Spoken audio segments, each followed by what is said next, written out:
عالم برزخ کے احوال یہ ہر اس بندے کو پیش آنے والے ہیں جس نے دنیا کے اندر چند روز کی بھی زندگی گزاری، جو 2 سال بھی دنیا کے اندر رہا، جو 1 مہینہ دنیا کے اندر رہا، جس نے 1 سانس دنیا کے اندر گزارا، یا جس نے 200 سال 500 سال کی زندگی گزاری۔ عالم برزخ میں ہر ایک نے پہنچنا ہے۔ وہاں کیا ہوگا؟ وہاں معاملہ حسن کے ساتھ نہیں ہے، وہاں معاملہ مال کے ساتھ نہیں ہے، وہاں یہ نہیں پوچھا جائے گا کتنے مکان چھوڑ کر آئے ہو، وہاں یہ نہیں پوچھا جائے گا کتنا مال چھوڑ کر آئے ہو، وہاں یہ نہیں پوچھا جائے گا کتنی اولاد تھی، تمہارے رشتہ دار تمہارے ساتھ کیسا معاملہ، ان میں سے کوئی چیز نہیں پوچھی جائے گی۔ وہاں کس بندے کے ساتھ کیا ہوتا ہے، یہ عالم برزخ کے احوال ہیں جو سفر معراج کے اندر حضرت محمد صلی اللہ علیہ وسلم نے اپنی مبارک آنکھوں کے ساتھ دیکھے ہیں، اور پھر آ کر اپنی امت کو بتائے ہیں تاکہ ہم ان تمام گناہوں سے آج بچ سکیں۔ کل بچنے کا کوئی فائدہ نہیں، آج بچ سکیں۔ رسول پاک علیہ الصلاۃ والسلام ارشاد فرماتے ہیں، رأیت لیلۃ اسری بی، اس رات جس رات مجھے معراج کروایا گیا میں نے اپنی آنکھوں سے دیکھا۔ کیا دیکھا؟ رجالا تقرض شفاہہم بمقاریض من نار، میں نے بہت سے بندے دیکھے آگ کی قینچیوں سے ان کے ہونٹ کاٹے جا رہے ہیں۔ اس مصیبت کے اندر میں نے ان کو دیکھا، فرشتہ آگ کی قینچی سے ان کے ہونٹ کو کاٹتا ہے، وہ ہونٹ کٹ کر نیچے گرتا ہے، دوبارہ پھر اٹھ کر اسی کے ساتھ لگ جاتا ہے، وہ پھر دوبارہ کاٹتا ہے، پھر وہ نیچے گرتا ہے، پھر ہونٹ دوبارہ اس کے ساتھ لگتا ہے۔ یہی عذاب مسلسل اس کو ہو رہا ہے، ایک لمحے کی اس کو فرصت نہیں ملتی، 1 منٹ کے لیے فرشتہ اس کو نہیں چھوڑتا۔ فرشتہ ہونٹوں کے کاٹنے پر لگا ہوا ہے، اور وہ ہونٹ ہیں کہ نیچے گرتے ہی دوبارہ آ کر پھر اس کو لگ جاتے ہیں اور چپک جاتے ہیں۔ یہی سزا اس کو ملتی چلی جا رہی ہے۔ قلت من ہؤلاء یا جبرائیل، میں نے کہا اے جبرائیل یہ کون سے بندے ہیں، کون ہیں یہ لوگ، یہ کون بندے ہیں؟ اتنی سخت سزا ان کو دی جا رہی ہے۔ ان کا ہونٹ ایک دفعہ نہیں کٹتا ہے، گرتا ہے، پھر لگتا ہے، پھر کٹتا ہے، پھر گرتا ہے، پھر لگتا ہے۔ من ہؤلاء یا جبرائیل، اے جبرائیل یہ کون لوگ ہیں؟ فرمایا ہؤلاء خطباء امتک یأمرون الناس بالبر وینسون انفسہم، اے محمد صلی اللہ علیہ وسلم کوئی اور نہیں، یہ آپ کی امت کے خطیب لوگ ہیں، یہ آپ کی امت کے وہ بڑے بڑے لیڈر ہیں جو دوسروں کو کہتے تھے خود عمل نہیں کرتے تھے۔ ہر ایک کو کہنا ایمانداری کے ساتھ چلو، خود سب سے بڑا بے ایمان بن کر زندگی گزارنا، ہر ایک کو کہنا سچ بولو، خود جھوٹ بولتے چلے جانا، ہر ایک کو کہنا اچھی زندگی گزارو، خود ساری خیانتیں کرتے چلے جانا، لوگوں کو اچھی باتوں کا حکم کرنا، اپنے آپ کو بھول جانا، نہ دن میں اپنے آپ کو یاد کرنا، رات کے وقت اپنے آپ کو یاد کرنا، نہ اپنی قبر کو سوچنا، نہ اپنے حشر کو سوچنا، ایسے ہی جانور کی طرح زندگی گزارتے چلے جانا۔ یہ آپ کی امت کے وہ خطیب لوگ ہیں، یہ آپ کی امت کے وہ بڑے اور لیڈر لوگ ہیں جو دوسروں کے ٹھیکیدار بنتے تھے۔ کبھی انہوں نے اپنی جان کو نہیں دیکھا، خود کتنا عمل ہے کبھی انہوں نے نہیں سوچا، خود بدترین لوگ تھے لیکن دوسروں کے سامنے پتہ نہیں کیا سے کیا بنتے تھے۔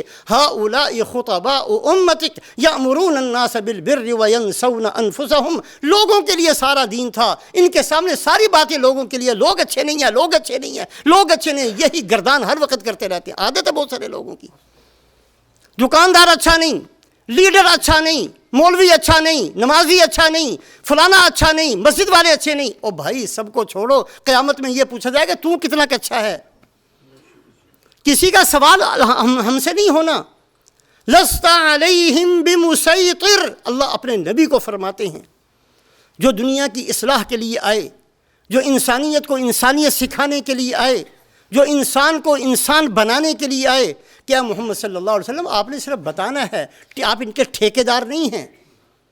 ہم ٹھیکیدار بنتے ہیں ہر ایک کے، ہم ذمہ دار بنتے ہیں ہر ایک کے، ہر ایک کو ٹھیک دیکھنا چاہتے ہیں، لیکن اپنے گریبان پر منہ ڈال کر دیکھنے کی عادت ہمیں نہیں ہے۔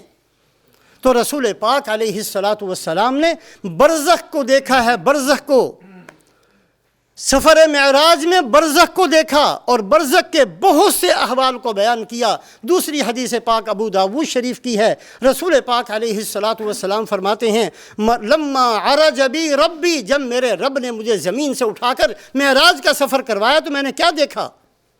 مررت بقوم لهم اظفار من نحاس میں ایسے لوگوں کے پاس سے گزرا ہوں جن کے ناخن تانبے کے تھے، تانبے کے ناخن، یخمشون وجوہہم وصدورہم، جو اپنے ہی ناخنوں سے اپنے چہرے کو نوچتے ہیں، وہ ناخن اپنے چہرے میں دباتے ہیں، جب وہ گوشت کے اندر چلا جاتا ہے پھر نوچتے ہیں، سارا گوشت ٹکڑے ٹکڑے ہو کر چہرے سے نیچے گر جاتا ہے، پھر وہی ناخن اپنے سینے میں گاڑ لیتے ہیں، پھر کھینچتے ہیں اور سارے سینے کی کھال پھٹ کر نیچے گر جاتی ہے۔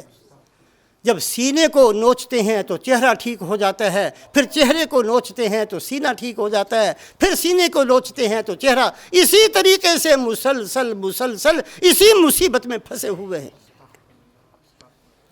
قلت من ہؤلاء یا جبرائیل، اے جبرائیل یہ کون لوگ ہیں؟ چہرے پر پھنسی نکل جائے تو کتنا بدنما ہو جاتا ہے چہرہ، کتنی لوگ کوششیں کرتے ہیں کہ چہرے کا داغ مٹ جائے، کتنے پیسے خرچ کیے جاتے ہیں، وہ چہرے کو نوچیں گے، چہرے کو اتنا نوچیں گے کہ ہڈیاں نظر آنی شروع ہو جائیں گی، وہ سینوں کو نوچیں گے اتنا کہ سینے کی ہڈیاں نظر آنی شروع ہو جائیں گی۔ من ہؤلاء یا جبرائیل، اے جبرائیل یہ کون لوگ ہیں؟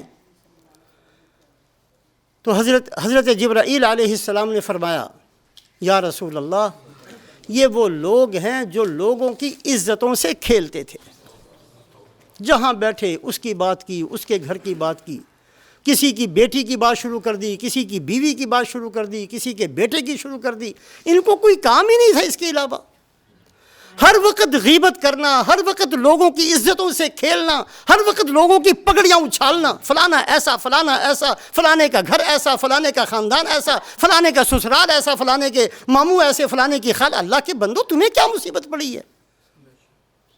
اس کے علاوہ کوئی کام نہیں، اس کے علاوہ اپنی موت کو کبھی یاد نہیں کرنا، میں کس لیے دنیا میں آیا ہوں کوئی سوچ کی فکر نہیں، میری کتنی زندگی گزر چکی ہے، کتنی باقی بچی ہے، کبھی سوچا ان چیزوں کو؟